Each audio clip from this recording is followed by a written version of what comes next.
Friday's preseason game. Expectations for it. What are you paying attention to?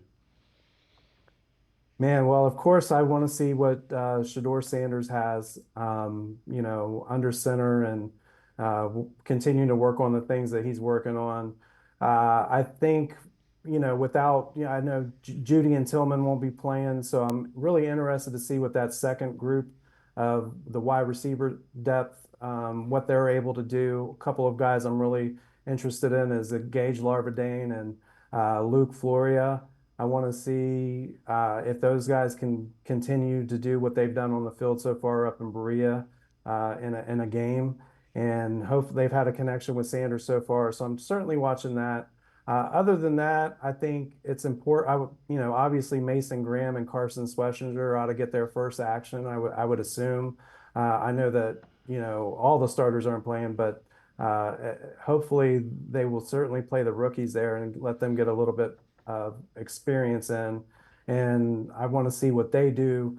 Carolina will be playing their starters, and Carolina has some real talent at the skill positions. And they were really, really effective last year at running the football with Chuba Hubbard.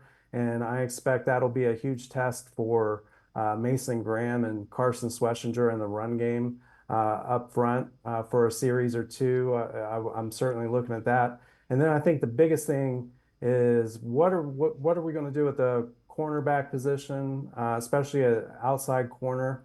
You know, Martin Emerson has been tasked with, uh, you know, matching up against teams' bigger receivers like T. Higgins in Cincinnati, and of course, Pittsburgh now has DK Metcalf. Well, they'll be going up against T. Mac for the Carolina Panthers, who's a big, lanky wide receiver out on the boundary. So I want to see who the Browns place out there.